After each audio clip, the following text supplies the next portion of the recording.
বন্ধুসকল আপোনালোকে SSC GD apply কৰিছে নেকি? যদি এপ্লাই কৰিছে তেতিয়াহ'লে কেনেকৈ প্ৰিপাৰেশ্যন কৰিব? কি পঢ়িব আৰু কেনেকৈ পঢ়িব? বন্ধুসকল যিকোনো এক্সাম দিয়াৰ আগত সদায় চিলেবাছখন ভালদৰে চাব লাগে। বন্ধুসকল এই SSC GD কনষ্টেবল এক্সামৰ যিখন কুৱেশ্যন পেপাৰ সেই পেপাৰখন 4টা পাৰ্টত হয়। Part A, part B, part C আৰু পাৰ্ট D। বন্ধুসকল আপোনালোকে এই পেপাৰখনৰ ছাবজেক্টসমূহ কি আৰু কেনেকুৱা ধৰণৰ প্ৰশ্ন আহে এই সকলোবোৰ জানিবলৈ ভিডিঅ'টো শেষলৈকে চাই থাকক।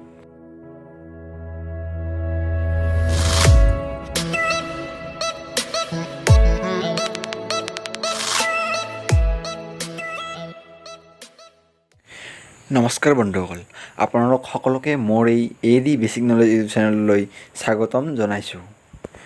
বন্ধুসকল আপোনালোকে SSC এক্সামৰ বাবে প্ৰিপাৰেশ্যন কৰি আছে নেকি? যদি আপোনালোকে অতি সহজে SSC এক্সাম ক্ৰেক কৰিব বিচাৰিছে তেতিয়াহ'লে এই ভিডিঅ'টো ভালদৰে চাওক। আজি মই আপোনালোকক জনাম যে SSC এক্সাম দিব লাগিলে কেনেকৈ পঢ়িব লাগে, কি পঢ়িব লাগে আৰু কেনেদৰে এক্সাম দিব লাগে এই সকলোবোৰ কথা আজি আলোচনা কৰিম। আৰু লগতে SSC GD কনষ্টেবল এক্সামৰ যিখন চিলেবাছ সেই চিলেবাছখন আজি মই আপোনালোকৰ ওচৰত আলোচনা কৰিম। বন্ধুসকল আপোনালোকে জানে যে যোৱা 17/7/2021 তাৰিখে SSCৰ ফালৰ পৰা GD কনষ্টেবলৰ পষ্ট মুকলি কৰি দিয়া হৈছে। আৰু আপোনালোকে এই পষ্টত এপ্লাই কৰিবলৈ বেছি হাই কোৱালিফিকেশ্যনৰ দৰকাৰ নাই। মেট্ৰিক পাছ কৰা সকলো কেণ্ডিডেটে এই পষ্টত এপ্লাই কৰিব পাৰিব আৰু আপোনালোকে অনলাইন পদ্ধতিৰে এপ্লাই কৰিব পাৰিব। আৰু এপ্লাই কৰাৰ লাষ্ট ডেট হৈছে 31/8/2021, অৰ্থাৎ 31 আগষ্টলৈকে আপোনালোকে এপ্লাই কৰিব পাৰিব। যদি আপোনালোকে এতিয়ালৈ এপ্লাই কৰা নাই তেতিয়াহ'লে অতি সোনকালে এপ্লাই কৰক। এতিয়া বলক আমি এই SSC GD কনষ্টেবল এক্সামৰ বিষয়ে আলোচনা কৰোঁ। বন্ধুসকল SSC GD কনষ্টেবলৰ যিটো এক্সাম হয় সেই এক্সামটো হ'ল কম্পিউটাৰ বেছড এক্সামিনেশ্যন, যাক শ্বৰ্টকাটত কোৱা হয় CBE। The computer-based examination will consist of one objective type paper containing 100 questions carrying 100 marks with the following composition. ইয়াত কোৱা হৈছে যে আমাৰ যি কম্পিউটাৰ বেছড এক্সামিনেশ্যন সেই এক্সামিনেশ্যনটোৰ পেপাৰখন অবজেক্টিভ টাইপৰ হয়, য'ত 100টা কুৱেশ্যন থাকিব আৰু প্ৰতিটো কুৱেশ্যনৰে 1 মাৰ্ককৈ থাকে, অৰ্থাৎ টোটেল মাৰ্ক হয় 100 মাৰ্ক। বন্ধুসকল এতিয়া আমি আলোচনা কৰিম কুৱেশ্যন পেপাৰখনৰ বিষয়ে। পেপাৰখনত কেনেকুৱা ধৰণৰ প্ৰশ্ন আহে, কি ছাবজেক্টৰ ওপৰত প্ৰশ্ন আহে আৰু কিমান সময়ৰ ভিতৰত কৰিব লাগে এই সকলো কথা আজি আমি আলোচনা কৰিম। বন্ধুসকল এই কম্পিউটাৰ বেছড এক্সামিনেশ্যনৰ যিখন পেপাৰ সেই পেপাৰখন 4টা পাৰ্টত আহে। Part A, part B, part C আৰু পাৰ্ট D। পাৰ্ট A যিটো ছাবজেক্ট আহে সেই ছাবজেক্টটো হ'ল জেনেৰেল ইণ্টেলিজেঞ্চ এণ্ড ৰিজনিং। ইয়াৰ ওপৰত আমাৰ কুৱেশ্যন আহে আৰু কুৱেশ্যন আহে 25টা আৰু টোটেল মাৰ্ক থাকে 25 নম্বৰ, অৰ্থাৎ প্ৰতিটো কুৱেশ্যনতে 1 নম্বৰকৈ থাকে। আকৌ পাৰ্ট Bত আছে আমাৰ general knowledge and general awareness. ইয়াতো আমাৰ 25টা কুৱেশ্যন আহে আৰু প্ৰতিটো কুৱেশ্যনৰে 1 মাৰ্ককৈ থাকে আৰু টোটেল 25 মাৰ্ক হয়। নেক্সট পাৰ্ট Cত এলিমেণ্টাৰী মেথামেটিক্সৰ ওপৰত কুৱেশ্যন আহে। টোটেল কুৱেশ্যন আহে 25টা আৰু টোটেল মাৰ্ক হয় 25 নম্বৰ। আকৌ পাৰ্ট Dত ইংলিছ বা হিন্দী, আপোনালোকে এই দুটা ছাবজেক্টৰ যিকোনো এটা বাছনি কৰি ল'ব পাৰে। এতিয়া ইয়াতেও 25টা কুৱেশ্যন আহে আৰু টোটেল মাৰ্ক থাকে 25 নম্বৰ। আৰু আমি এই পেপাৰখন কমপ্লিট কৰিব লাগিব 90 মিনিটৰ ভিতৰত, অৰ্থাৎ 1.5 ঘণ্টা সময়। আৰু এই সময়খিনিৰ ভিতৰত আমি এই পেপাৰখন হোৱা কৰিব লাগিব। এতিয়া মই আপোনালোকক কেইটামান নোটছৰ কথা ক'ম, যিকেইটা আপোনালোকে এই SSC এক্সাম দিয়াৰ আগত জনাটো বহুত দৰকাৰ। 1 নম্বৰ নোটছটো হৈছে the computer based examination will be conducted in English and Hindi. ইয়াত কোৱা হৈছে যে আমাৰ এই যি কম্পিউটাৰ বেছড এক্সামিনেশ্যন এই এক্সামটো দুটা মাধ্যমত হ'ব, ইংলিছ আৰু হিন্দী। আপোনালোকে যিটো মাধ্যমত দিব বিচাৰে সেই মাধ্যমতে আপোনালোকে দিব পাৰিব। আপোনালোকৰ নিজৰ ইচ্ছা অনুযায়ী আপোনালোকে এই দুটা মাধ্যমৰ ভিতৰত এটা চিলেক্ট কৰিব পাৰিব। এতিয়া আহিল আমাৰ নেক্সট 2 নম্বৰ নোটছ। বন্ধুসকল এই নোটছটো সকলো কেণ্ডিডেটৰ বাবে অতি গুৰুত্বপূৰ্ণ, গতিকে আপোনালোক সকলোৱে এই নোটছটো ভালদৰে চাওক। ইয়াত কোৱা হৈছে যে there will be negative marking of 0.25 marks for each wrong answer. ইয়াত কোৱা হৈছে যে প্ৰতিটো ভুল এনচাৰৰ কাৰণে 0.25 মাৰ্ক কটা যাব, অৰ্থাৎ যদি আপোনালোকে এটা কুৱেশ্যন ভুল কৰে তেতিয়াহ'লে 0.25 মাৰ্কছ কটা যাব। যদি আপোনালোকে 4টা এনচাৰ ভুল কৰে তেতিয়াহ'লে আপুনি পোৱা নম্বৰৰ 1 নম্বৰ কটা যাব। গতিকে আপোনালোকে এইটো লক্ষ্য ৰখা উচিত যাতে টিক মাৰ্কটো দিয়াৰ আগত এনচাৰটো শুদ্ধ হৈছে নে ভুল হৈছে এইটো ভালদৰে চাব। নহ'লে যদি এনচাৰটো ভুল হয় তেতিয়াহ'লে আপুনি পোৱা নম্বৰৰ পৰা 0.25 মাৰ্ককৈ কটা যাব। এতিয়া নেক্সট 3 নম্বৰ নোটছটো হৈছে the questions in the computer based examination will be of matriculation level. বন্ধুসকল, আমাৰ যি এই কম্পিউটাৰ বেছড এক্সামিনেশ্যন এই এক্সামটোত মেট্ৰিক লেভেলৰ কুৱেশ্যন আহিব।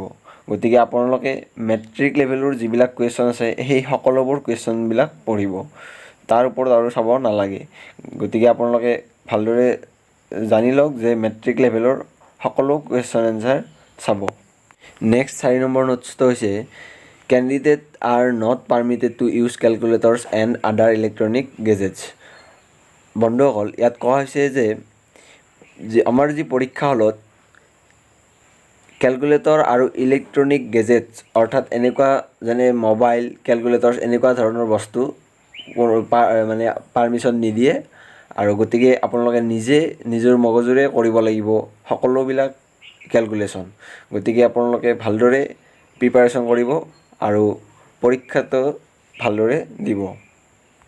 এই নোট 4টা সকলো কেণ্ডিডেটৰ বাবে বহুত গুৰুত্বপূৰ্ণ। গতিকে সকলো কেণ্ডিডেটে যাতে এই নোট 4টা ভালদৰে মনত ৰাখে আৰু এই 4টা নোট মনত ৰাখি যাতে প্ৰিপাৰেশ্যন কৰে। আৰু গতিকে আপোনালোকে এই 4টা নোট ভালদৰে মনত ৰাখক।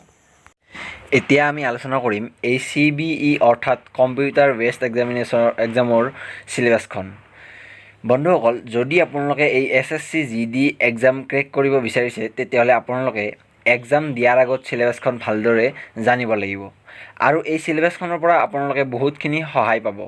গতিকে যিকোনো এক্সাম দিয়াৰ আগত আপোনালোকে সদায় চিলেবাছখন আগতে ভালদৰে চাব লাগে, তেতিয়া এক্সাম ভাল হোৱাৰ বহুতখিনি চান্স থাকে। গতিকে এতিয়া আমি আলোচনা কৰিম এই SSC GDৰ চিলেবাছখন। আপোনালোকে ইতিমধ্যে গম পাইছে যে এই CBE এক্সামৰ পেপাৰখনৰ ফাৰ্ষ্ট পাৰ্টৰ ছাবজেক্টটো হৈছে জেনেৰেল ইণ্টেলিজেঞ্চ এণ্ড ৰিজনিং। এতিয়া আমি চাম যে এই ছাবজেক্টত কেনেকুৱা ধৰণৰ প্ৰশ্ন আহে। This paper will include questions on analogies, similarities and differences, spatial visualisation, spatial orientation, visual memory, discrimination, observation, relationship concepts, arithmetical reasoning and figural classification, arithmetic number series, non verbal series, coding and decoding etcetera. ইয়াত কোৱা হৈছে যে ইয়াত কেনেকুৱা ধৰণৰ প্ৰশ্ন আহে যে এনালজিছৰ কুৱেশ্যন আহে, ছিমিলাৰিটিজ এণ্ড ডিফাৰেঞ্চেছৰ কুৱেশ্যন আহে, স্পেচিয়েল ভিজুৱেলাইজেশ্যনৰ কুৱেশ্যন আহে, স্পেচিয়েল অৰিয়েণ্টেশ্যনৰ কুৱেশ্যন আহে আৰু ভিজুৱেল মেমৰিৰ কুৱেশ্যন আহে বা ডিছক্ৰিমিনেশ্যনৰ কুৱেশ্যন আহে, অবজাৰ্ভেশ্যনৰ, ৰিলেশ্যনশ্বিপ কনচেপ্টছ এইবিলাকৰ আমাৰ জেনেৰেল ইণ্টেলিজেঞ্চৰ কুৱেশ্যন আহে। এতিয়া আমি যদি চাওঁ ৰিজনিঙৰ কি প্ৰশ্ন আহে যে arithmetical reasoning and figural classification, arithmetic reasoning and figural ক্লাছিফিকেশ্যনৰ ওপৰত কুৱেশ্যন আহে, এৰিথমেটিক নাম্বাৰ ছিৰিজৰ ওপৰত কুৱেশ্যন আহে আৰু নন ভাৰ্বেল ছিৰিজৰ ওপৰত কুৱেশ্যন আহে আৰু কোডিং এণ্ড ডিকোডিং এটচেট্ৰা এনেকুৱা ধৰণৰ ৰিজনিঙৰ কুৱেশ্যন আহে। এতিয়া আপোনালোকে এই জেনেৰেল ইণ্টেলিজেঞ্চ আৰু ৰিজনিঙৰ কুৱেশ্যনসমূহ কেনেদৰে প্ৰিপাৰেশ্যন কৰিব। আপোনালোকে SSCৰ GDৰ এই এক্সামৰ যি আগৰ কুৱেশ্যন পেপাৰ সেই আগৰ কুৱেশ্যন পেপাৰসমূহ প্ৰেক্টিচ কৰিব লাগিব। আৰু আপোনালোকে এই ৰিজনিং আৰু জেনেৰেল ইণ্টেলিজেঞ্চৰ ইউটিউবত ভিডিঅ' চাব পাৰে, তেনেকৈও আপোনালোকে প্ৰিপাৰেশ্যন কৰিব পাৰে। আৰু ময়ো আগৰ কেইটামান ভিডিঅ'ত ৰিজনিঙৰ কেইটামান ভিডিঅ' বনাইছোঁ আৰু আপোনালোকে সেই ভিডিঅ'কেইটা চাব পাৰে। আৰু এই ভিডিঅ'কেইটাৰ লিংককেইটা মই মোৰ এই ভিডিঅ'টোৰ ডেছক্ৰিপশ্যনত দি থৈ দিম, আপোনালোকে তাত গৈ চাব পাৰিব। আৰু এই ভিডিঅ'কেইটা মই নাম্বাৰ ছিৰিজৰ ভিডিঅ' বনাইছিলোঁ। আৰু যদিহে আপোনালোকে বিচাৰে তেতিয়াহ'লে মই ৰিজনিঙৰ বাকী পাৰ্টকেইটাৰ ভিডিঅ'ও মই আপোনালোকৰ ওচৰলৈ লৈ আহিম। যদিহে আপোনালোকে বিচাৰে তেতিয়াহ'লে তলৰ কমেণ্ট বক্সত জনাব। এতিয়া নেক্সট ছাবজেক্টটো হৈছে general knowledge and general awareness. এতিয়া আমি ইয়াত চাওঁ আহক কেনেকুৱা ধৰণৰ প্ৰশ্ন আহে। পোনপ্ৰথমতে যদি চাওঁ আমি ইয়াত জেনেৰেল এৱাৰনেছৰ কাৰণে আহে এনভাইৰনমেণ্টৰ ওপৰত ইয়াত কুৱেশ্যন আহিব আৰু কাৰেণ্ট ইভেণ্টছৰ ওপৰতো আপোনালোকৰ কুৱেশ্যন আহে, গতিকে আপোনালোকে ডেইলি কাৰেণ্ট এফেয়াৰ্ছসমূহ চাব লাগিব। গতিকে আৰু আপোনালোকে যদি এই ইউটিউবতো ভিডিঅ' চাব পাৰে এই কাৰেণ্ট এফেয়াৰ্ছৰ, তাৰ পৰাও আপোনালোকে বহুতখিনি হেল্প পাব।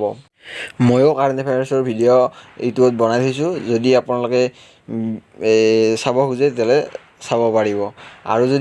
আৰু যদি বনাব লাগে কাৰেণ্ট এফেয়াৰ্ছৰ কুৱেশ্যনৰ ওপৰত ভিডিঅ', তেতিয়াহ'লে আপোনালোকে মোক তলৰ কমেণ্ট বক্সত জনাব। এতিয়া আমি চাম জেনেৰেল নলেজত কেনেকুৱা ধৰণৰ প্ৰশ্ন আহে। The questions R related to India. ইয়াত কৈছে যে ইয়াৰে যিবিলাক কুৱেশ্যন আহিব সেই কুৱেশ্যনসমূহ ভাৰত ৰিলেটেড হ'ব, মানে ইণ্ডিয়াৰ ৰিলেটেড হ'ব।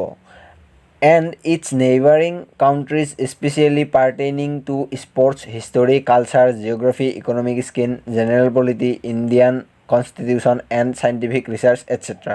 ইয়াত কৈছে যে ইয়াৰে যিবিলাক কুৱেশ্যন আহিব এই কুৱেশ্যনবিলাক sports, history, culture, geography, economic scene, general polity, Indian constitution আৰু চাইণ্টিফিক ৰিচাৰ্চ আদিৰ ওপৰত হ'ব। গতিকে আপোনালোকে যিমান পাৰে এই স্পৰ্টছ, হিষ্টৰী, কালচাৰ এনেকুৱা যিমানবিলাক প্ৰশ্ন আছে আপোনালোকে সেই সকলোবোৰ প্ৰশ্ন ভালদৰে চাব। আৰু মই হিষ্টৰীৰ এই ভিডিঅ' এটা বনাই থৈছোঁ হিষ্টৰী কুৱেশ্যনৰ ওপৰত, আপোনালোকে সেই ভিডিঅ'টো চাব পাৰে। এতিয়া নেক্সট ছাবজেক্টটো হৈছে এলিমেণ্টাৰী মেথামেটিক্স। এই ছাবজেক্টত কেনেকুৱা ধৰণৰ প্ৰশ্ন আহে আমি এতিয়া চাম।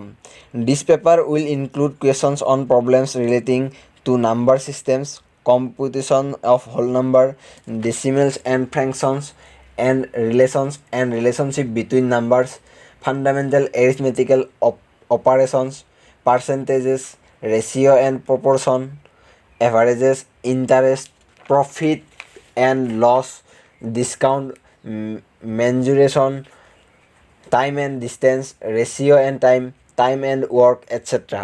অৰ্থাৎ ইয়াত কৈছে যে এই যিখন মেথছৰ পেপাৰ, এই মেথছৰ পেপাৰখনত যিবিলাক কুৱেশ্যন আহিব সেই কুৱেশ্যনবিলাক কিহৰ ওপৰত আহিব সেইটোৱে আমাক ইয়াত কৈছে। ইয়াত দিছে যে নাম্বাৰ ছিষ্টেম অৰ্থাৎ সংখ্যা প্ৰণালী, কম্পিউটেশ্যন অফ হোল নাম্বাৰ সমস্ত সংখ্যাৰ সংগণনা, ডেচিমেলছ এণ্ড ফ্ৰেকশ্যন দশমিক আৰু ভগ্নাংশ, এণ্ড ৰিলেশ্যনশ্বিপ বিটুইন নাম্বাৰছ মানে সংখ্যাৰ মাজত সম্বন্ধ, ফাণ্ডামেণ্টেল এৰিথমেটিক অপাৰেশ্যনছ, পাৰ্চেণ্টেজ মানে হ'ল শতাংশ, ৰেচিঅ' এণ্ড প্ৰপৰ্শ্যন অনুপাত আৰু সমানুপাত, এভাৰেজ মানে হৈছে গড়, interest, profit and loss, discount, mensuration, time and distance, ratio' and time and work etcetera মানে এনেকুৱা সকলোবিলাক কুৱেশ্যন আহিব।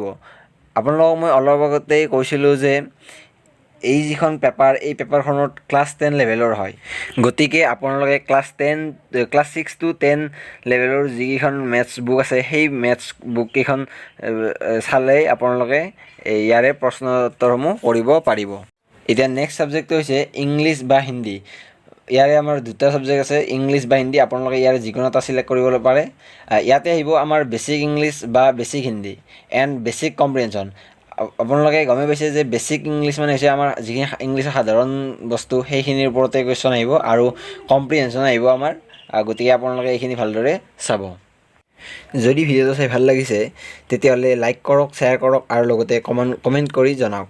আৰু পাৰিলে প্লিজ মোৰ ভিডিঅ'সমূহ আপোনালোকৰ লগ বন্ধু সমনীয়াৰ সৈতে শ্বেয়াৰ কৰক। আৰু যদি এতিয়ালৈ মোৰ এই চেনেলটো ছাবস্ক্ৰাইব কৰা নাই প্লিজ ছাবস্ক্ৰাইব কৰিব। আৰু আপোনালোকৰ সহায় সহযোগিতা আৰু আশীৰ্বাদ থাকিলেহে মই সদায় এনেকৈ ভিডিঅ' দি থাকিবলৈ সাহস পাম।